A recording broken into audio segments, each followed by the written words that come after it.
Hello and welcome to this stormy Thursday morning, April 20th. And we do have some severe weather possible, especially across southeast lower Michigan. In fact, the Severe Storm Prediction Center has increased the odds to enhanced chances across parts of southeast lower Michigan, also along with some slight chance and marginal risk for storms as well. Much of this over the area from around Saginaw Bay City back towards Alma and then back down towards Kalamazoo area. Again, the southeast part of the state under the gun. The biggest threat looks like it would be large hail and some damaging winds. Can't rule out an isolated tornado, and the areas I'm really concerned about would be the area around and southeast of the Lansing area.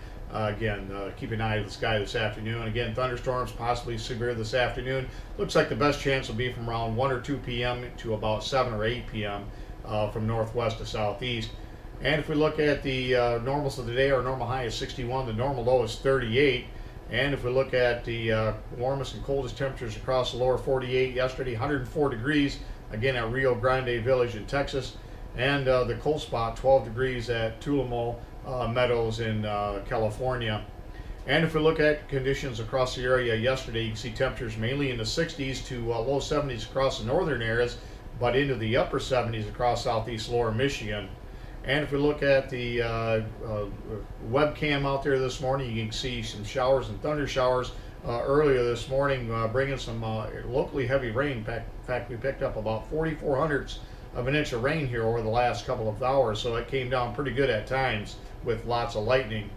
And if we look at the MAC Lightning Detection Network, this is that cluster of storms across portions of Ionia County or Clinton County into Gratiot County, and then also over towards Saginaw Bay. But these storms originated down just to the southeast of Grand Rapids through Ionia County into Mount Calm, all the way down to near Ingham County, just around the Lansing area. But again, the heaviest storms have been just to the east and southeast of Grand Rapids. They moved off to the east. And if we look at the current conditions across the area, you can see temperatures mainly in the 40s with that cold rain that's coming down. But again, as that warm air surges up into the area, I would not be surprised to see mid to upper 70s.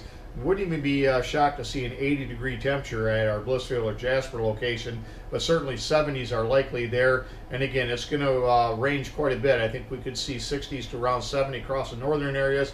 Again, lots of 70s across southeast lower Michigan. Until those storms get here, it'll be a pretty nice day once we get rid of these morning showers and thunderstorms. And again, how quickly that happens and allows the atmosphere to destabilize will determine who gets the strongest storms. But again, if you're down in this far southeast part of the state, certainly a good chance you'll see severe thunderstorm watches. In fact, I think anywhere from around Saginaw Bay City area down towards Lansing, and then down towards maybe the Niles area. From there to the southeast, would not be surprised to see some sort of a severe thunderstorm watch issued at some point here for the afternoon.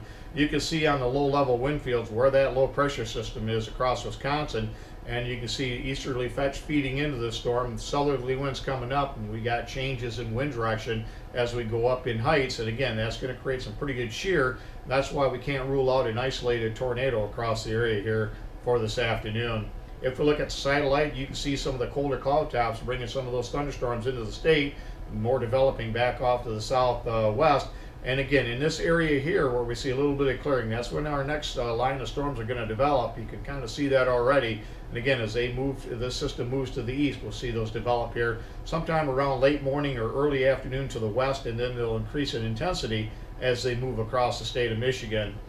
If we go to the next shot, you can see this is some of the rainfall that's fallen over the last 12 hours, and some areas picking up well over an inch of rain.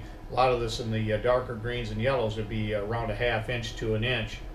And if we look at the current radar, well, this is not current. This is about an hour and a half ago. Those storms rolling through the area, bringing some pretty localized heavy rains and some pretty strong storms, especially across the area down there towards our Clarksville area. I'll have to double check to see how much rainfall fell there, but no doubt I'm sure they got probably close to a ½ inch or better.